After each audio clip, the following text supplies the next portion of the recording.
मित्रांनो नमस्कार. रिक्षावाले खुश असतील, जाम खुश असतील, कारण रिक्षाचे परमिट बंद झालेले आहेत आणि बाईक टॅक्सी पण बंद झालेली आहे. पण थांबा थांबा, रिक्षा परमिट फक्त स्थगिती आलेली, स्टे आलेली आहे. राज्य सरकारने फक्त स्टे आणलेला आहे. हे परमिट भविष्यात कधीही चालू केले जाऊ शकतात. त्याच्यामुळं रिक्षावाले तळ्यात मळ्यात आहे, खुश नाखुश. आणि नाखुश अजून कारण आहे की हे परमिट बंद व्हायला खूप उशीर झाला.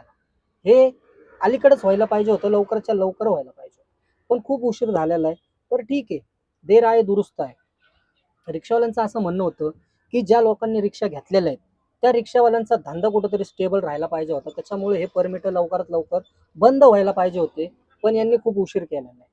आणि रिक्षावाल्यांचं अजून म्हणणं आहे की जरी रिक्षा परमिट बंद झाले असले तरी इलेक्ट्रिक रिक्षा या मोठ्या प्रमाणात मार्केटमध्ये येऊ शकतात. कारण परमिट बंद झालेत, अनेक जणांना रिक्षा घ्यायच्या, त्यामुळे ते इलेक्ट्रिक रिक्षाचा पर्याय निवडतील. पण मित्रांनो एक सांगतो तुम्हाला, इलेक्ट्रिक रिक्षाची किंमत सीएनजी दरापेक्षा 1,00,000 रुपयांनी महाग आहे.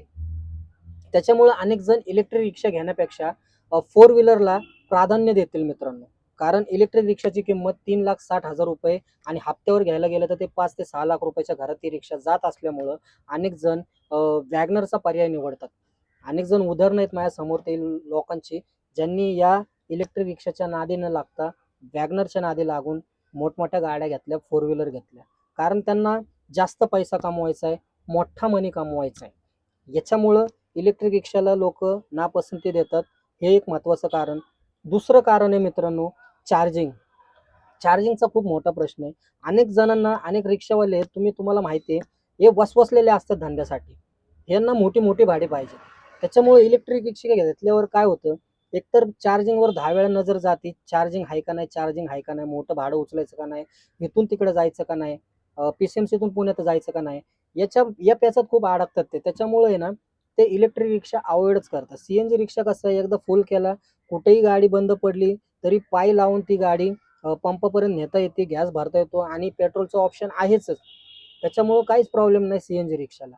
आणि हा रेशो कसा आहे मित्रांनो, सीएनजी रिक्षा 20 जर घेतले ना लोकांनी, त्याच्या मागे एक इलेक्ट्रिक रिक्षा. म्हणजे हा रेशो असा आहे, 20 रिक्षा मागं एक इलेक्ट्रिक रिक्षा. तर 20 रिक्षा मार्केटमध्ये आले की फक्त एक इलेक्ट्रिक रिक्षा मार्केटमध्ये येते. हे कारण आहे. याच्यामुळं हे लाईफ टाईम परमिट जर सोडलेले आहेत, ते परमिट कवाच बंद केले असते ना त्यांनी. मग का बंद करत नव्हते? यांना काही इलेक्ट्रिक रिक्षांना प्राधान्य द्यायचं नाही का सरकारला? तर हे कारण आहे मित्रांनो. इलेक्ट्रिक रिक्षा का घेत नाहीत? कारण त्याचं बॅटरीची किंमत, त्या रिक्षाची किंमत, चार्जिंगचा प्रश्न, चार्जिंगचा खूप मोठा प्रश्न आहे. आता आपल्यासारखे जे रिक्षावाले आहेत ते मिडल क्लास लोक आहेत.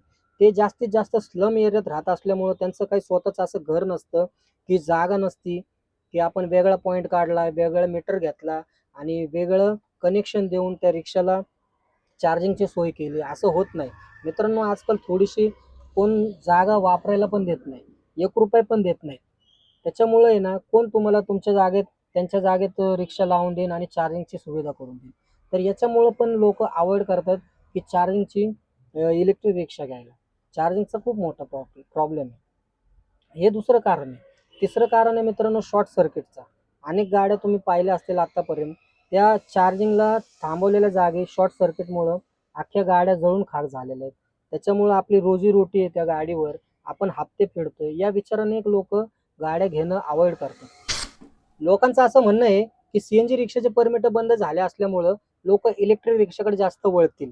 पण तसं होणार नाही मित्रांनो. कसं आहे, सीएनजी रिक्षा परमिट सोडल्यामुळं ना, एक परमिटचा पर्याय खुला झाला होता. परमिट म्हणजे सरकारी नोकरी असल्यामुळं असं लोकांना वाटत होतं, त्याच्यामुळे लोक परमिट घेऊन रिक्षा घेत होते. पण जर इलेक्ट्रिक रिक्षा घ्यायचं म्हटलं ना, तर लोक त्या नादी कधीच लागणार नाही. कारण त्या लोकांना माहिती आहे, इलेक्ट्रिक रिक्षाची किंमत माहिती आहे, इलेक्ट्रिक रिक्षाचे प्रॉब्लेम माहिती आहे लोकांना. त्याच्यामुळे लोक इलेक्ट्रिक रिक्षाकडे एवढी मोठी इन्व्हेस्टमेंट करून त्या धंद्यामध्ये उतरू शकत नाही आणि उतरणार पण नाही. याच्यामुळे इलेक्ट्रिक रिक्षाचं प्रमाण फार कमी आहे. हा रेशो फार कमी आहे मित्रांनो. अनेक जणांना वाटतं लोक इलेक्ट्रिक रिक्षा घेतील, मार्केटमध्ये येतील, व्यवसाय करतील, तर तसं काही होणार नाही. माझ्या मते तरी नाही होणार तसं काही. घेतील रिक्षा, पण त्याचं फार प्रमाण कमी असणार आहे. ज्या प्रमाणात सीएनजी रिक्षा मार्केटमध्ये येत होते ना, त्याच्या प्रमाणापेक्षा इलेक्ट्रिक रिक्षांचं प्रमाण फार कमी असणार आहे. कारण लोक विचार करणार आहे. आपण अनेक व्हिडिओ टाकतो इलेक्ट्रिक रिक्षावर, लोक लय विचार करतील की इलेक्ट्रिक रिक्षा घेऊन धंदा करावा का नाही, व्यवसाय करावा का नाही. कारण इन्व्हेस्टमेंट मोठी आहे ना मित्रांनो. जर इन्व्हेस्टमेंट मोठी असली आणि तुम्ही जर त्याचे चिल्लर गोळा करत बसले तर हे कुणाला परवडणार आहे? कुणालाच परवडत नाही ते. त्याच्यामुळे लोक अवॉइड करणार आहेत, हे एक कारण आहे महत्वाचं. तर असे एक नाही अनेक विविध कारण आहेत मित्रांनो, त्याच्यामुळे लोक इलेक्ट्रिक रिक्षाचा पर्याय निवडत नाही जास्तीत जास्त. आता तुम्ही मार्केटमध्ये बघत असताल सीएनजी रिक्षा किती दिसतात आणि इलेक्ट्रिक रिक्षा किती दिसतात, ह्याचं फार प्रमाण कमी आहे.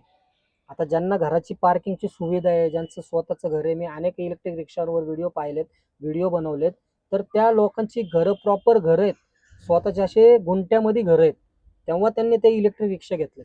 आता प्रत्येकाचं तसं घर नसतं ना, अनेक जण स्लम एरियात राहतात, तर ते अवॉइडच करणार ना इलेक्ट्रिक रिक्षा. कुठं चार्जिंग लावायची, कुठं अनेक प्रॉब्लेम डोक्यात निर्माण होतात, त्याच्यामुळं ते लोक अवॉइड करतात. आता ज्यांचं घर आहे व्यवस्थित गुंट्यामध्ये, सुटसुटीत जागा आहे, मोकळी जागा आहे, गाडी लावायची जागा आहे, चार्जिंगचा प्रश्नच नाही, असे लोक रिक्षा घेतील ते. त्याच्यामुळं हे प्रमाण फार कमी आहे. आम्ही परमिट बंद करा, परमिट बंद करा का म्हणत होतो? कारण ते प्रमाण जास्त होतं. सीएनजी रिक्षा जशा येत होत्या ना, दिवसाला 100 ते 150 रिक्षा पासिंग होत होत्या पुण्यामध्ये, तेवढ्या इलेक्ट्रिक रिक्षा पास नव्हत्या होत. तर हे फार प्रमाण कमी होतं. त्याच्यामुळेच आमचं म्हणणं होतं मित्रांनो, की परमिट बंद झाले पाहिजे, बंद झाले पाहिजे. फायनली ते बंद झालेले आहेत. आता राज्य सरकारला देव करो पुन्हा एकदा सुदबुद्धी नको यायला, की परत परमिट चालू करावे यांनी. परमिट परत चालू नाहीच झाले पाहिजे.